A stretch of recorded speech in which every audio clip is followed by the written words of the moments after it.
사실 국힘이 지금 신난 거야. 김남국 포인이가 오래 가거든요. 예. 국힘에서 가장 끔찍한 시나리오는 바로 뭐냐면 이재명의 도중에 물러나는 거예요. 아. 정말 더 환상적인 건 뭐냐면 알겠습니다. 조국이 또 출마까지 해주면 진짜 죽은 거죠. 민주당 내에서 들리는 얘기에 따르면 본인 의지가 있다 그러더라고요. 예. 공천을 한다 하더라도 예. 조국이 나간다면 뻔해지는 거 아니에요? 친명계가 예. 지금 그 친명계가 옛날에 친조국 했던 그 사람들이란 말이죠. 조국 지키던 걸 갖다 그 프레임 그대로 가지고 남국이 지키는 거죠. 예. 국힘이 볼 때 좀 환상적인 이재명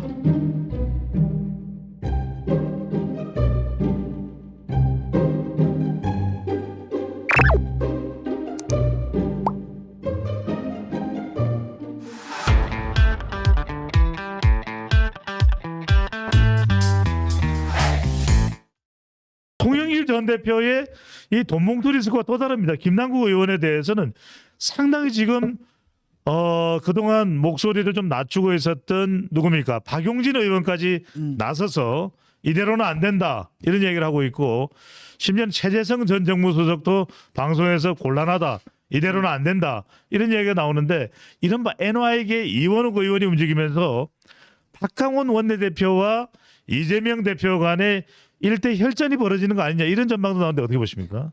지금 저는 지금 감 돌고 있죠. 예. 왜냐하면 이제까지 왔는데 왜냐하면 대안이 없다라는 거예요. 아하. 그러니까 민주당의 가장 큰 문제는 이제 사람들이 대안이 없다고 생각하는 게 아니 문제거든요. 왜 이렇게 대안이 없습니까? 직전 집권 여당이었고 무려 180석 의석의 거대 공룡정당에서 대안이 없다니요. 그러니까 대안이 없는 건 왜 그러냐면 이재명이 거기 있으면 대안이 나올 수가 없지. 아, 이재명이 있으면 아웃이 돼야지. 이재명이 예. 스스로 물러나야지. 그 다음에 대안이 만들어지는 거지. 아, 그 다음에 그 대안을 만들어내야지. 예, 근데 이재명 그걸 꿰차고 있는 한은 대안이 나올 수가 없는 거지. 그러니까 사람들이 아하. 대안 없네, 대안 안 나와서 그냥 끌려가고 있는 상황이에요. 예, 그래서 이원욱 의원 같은 경우는 이제 뭐라고 얘기를 했냐면 재명인의 이장직 사퇴해라. 아, 그 다음에 문제는 뭐냐, 그 재명인의 동네 지금 예. 뭐 하고 있습니까? 거기 한번 들어가 보세요. 음, 거기 딱 들어가면 김남국 사수야 지금. 아, 이게 뭐냐라는 거야. 근데 당신이 거기 이장 아니냐. 예, 그랬더니 저쪽에서 뭐라고 얘기합니까?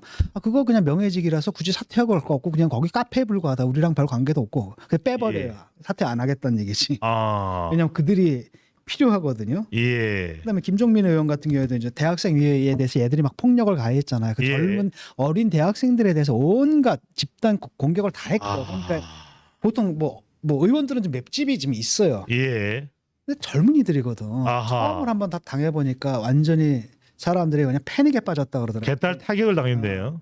패닉에 빠졌거든요. 네. 김종민 의원도 이제 그런 건 얘기를 하는 거고, 예, 심지어는 고민정 의원까지 나서가지고 뭐 하는 짓이냐, 지금 팔적이니 뭐 수박이니 아, 이런 비민주적인 폭력들 예, 저지르고 있지 않냐라고 좀 하고 있거든요. 예, 그래서 지금 이재명 리더십이 막 흔들리고 있는 흔들리고 있고, 이재명 리더십이 흔들리게 되면 이제 문제는 뭐냐면 그 친명계가 흔들리거든요. 아, 당의 지도권 예. 사라진 거고 공천권이 사라질 수도 있다라는 예, 예, 자기들. 그래서 민주당 쇄신을 놓고 쇄신의 의미가 다른 거예요. 지금. 예, 그러니까 국민들이 바라는 쇄신은 바로 뭐니까 이원욱 의원이나 김종민 의원 또는 이상민 의원, 조홍천 의원, 고민정, 그다음에 박지원 예, 이 사람들이 국민들 일반들이 대변하는 그 상식적인 얘기를 좀 하고 예. 있는 거예요. 그런데 그냥 대표 중심으로 똘똘 뭉쳐라 예. 라고 얘기를 하는 그 친명들이 있거든요. 예. 이 친명들이 지금 뭐 하냐면 일종의 친위 쿠데타를 하는 거예요. 아. 당내에서. 그러니까 마오쩌둥이 예, 예. 온갖 대학진 운동이니 뭐니 해가지고 굉장히 엄청나게 끔찍한 정책적 실수를 하잖아요. 그래서 예. 정치적으로 영향력이 잃어가잖아요. 예. 그때 어떻게 했습니까? 애들 선동하죠.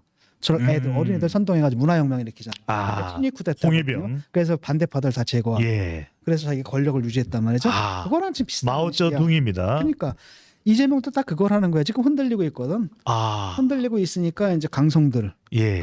갖다 동원해가지고 예. 진짜는 뭐라고 얘기를 하냐면 당내 민주주의 된다. 아. 그것은 바로 뭐냐면 이 강성들로 당의 결정권을 이 강성들에게 다 줘야 된다. 예, 예. 자, 송영길 네. 전 대표의 돈봉투 관련도 네. 전당대회 4개 섹터 중에서 대의원이 가장 민감했다 그런 그렇죠. 이야기가 나옵니다. 그랬는데 얘들은 이제 대의원제 자체를 없애려고 하는 거야. 이참에. 아. 그러니까 그래서 이걸 세신이라고 하는 거죠. 예. 그리고 결과적으로 어떤 게 되느냐라고 한다면 강성들이 모든 걸 좌지해 줄 수 있는. 그러니까 친명들, 그러니까 제명인의 당 자체가 예. 제명인의 동네가 되는 거고 당 자체가 개딸들 세상이 되는 거죠. 이러니까 비명계들은 좀 황당한 거고. 예. 이게 서로 싸우는 거예요. 하하. 쉽게 말하면 비명계는 친명계 너희들 물러가라. 예. 너희들 물러가고 당 대표 재신임해야 되고 최고위원들 뭐 그다음에 뭡니까 그 개딸들 이 강성 팬덤들 이거랑 선을 그어야 된다고 얘기해요. 예. 쟤들은 대의원제를 폐기해야 된다. 음. 그러니까 저런 놈들이 비명계가 살아남을 수 있는 근거 예, 예. 자체를 아예 없애버리고 완전히 우리 세상을 만들자라고 좀 부딪히는 거고. 예. 그런 가운데서 이제 박광원 의원이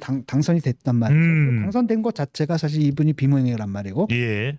이분이 사실 이낙연 그러니까요. 계열이란 말이죠. 예. 그다음에 최근에 이낙연 전 대표도 한마디 했더라고요. 예. 뭐 정치를 재개할 움직임을 좀 보여. 교수님 이게 궁금합니다. 이른바 이원욱 의원의 목소리를 높이고 또 지금 김남국 사태가 터지면서 이낙연 전 대표가 도저히 참을 수 없다 네. 귀국하면서 이른바 이낙연 전 대표와 문재인 전 대통령이 뭉치는 친문 NY에게 대연대가 이루어지는 거 아니냐 이런 전망도 그것도 어떻게 하나의 보십니까? 가능성이죠. 근데 예. 아직까지 거기까지 갈 필요는 없고 아하. 아마 이제 본인들 상당 부분 부담을 느낄 거예요. 왜냐하면 예. 혈전이 되거든요. 혈전이 돼버렸기 때문에 대혈전이겠네요. 대혈전이 벌어지기 때문에 아마 이재명 대표도 그렇고 이낙연 대표도 그렇고 문재인 대통령 거기 끼려고 할 예. 거고 그러면은 이제 이 대혈전이기 때문에 상당히 부담스러울 거예요. 되도록 그 피 흘리지 않고 예. 적당하더라기보다도 원만하게 좀 해결할 방법이 있어야 되는데 근데 그게 방법이 보이지 않죠. 왜냐하면 목숨 걸 싸움이거든. 공천. 예. 얘네들 달려드는 거 봐요. 아까 그 비례들 간부들 공격하고 뭐 이런 거란 말이에요. 예. 그러니까 사실 국힘이 지금 신난 거야. 이거 김남국 코인이고 오래 가거든요. 예. 이것도 오래 가지.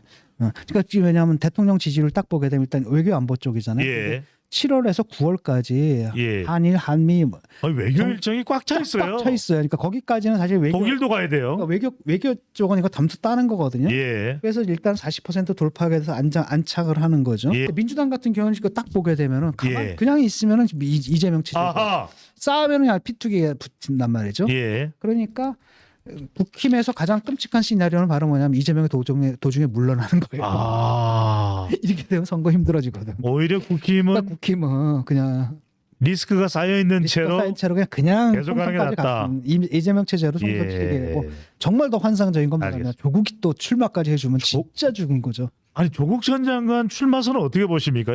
이른바 조국이냐 조민이냐. 네. 조민이 출마할 수도 있다. 뭐 이런 얘기도 나옵니다. 조민은 이제 자기가 아니라고 했고. 아하.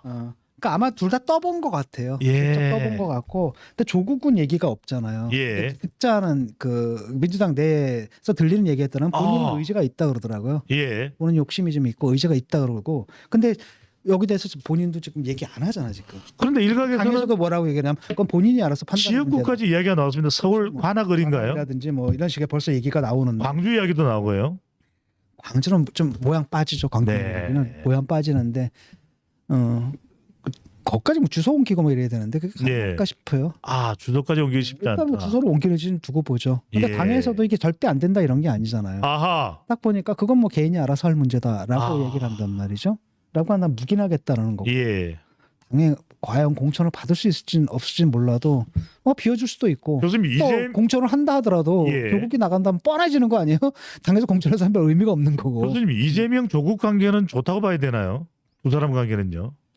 둘이 그렇게 관계가 썩 좋다라 그 당시에 나쁘진 않았잖아. 그러니까 민주당이라는 이걸로 묶여 있는 거지. 예. 둘이서 이렇게 개인적으로 친하거나 이런 건 아니거든요. 아. 그런 건 아닌데 일단은 친명계가 예. 지금 그 친명계가 옛날에 친조국했던 그 사람들이란 말이죠. 그럼 구조는 아하. 똑같으니까.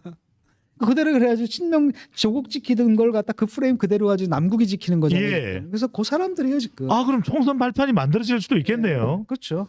예. 근데 그거는 이제 국힘이 볼 땐 좀 환상적인 이재명에다가 조국까지 나와주면 진짜 예. 국힘에서는 정말 환상적인 조국의 강 플러스 예, 남국의 바다가 되는군요. 제명은 그럼 뭐가 되는 겁니까? 예? 조국의 강, 남국의 바다, 이재명은 뭐가 되는? 제명은 그냥 헬이죠 뭐. 네.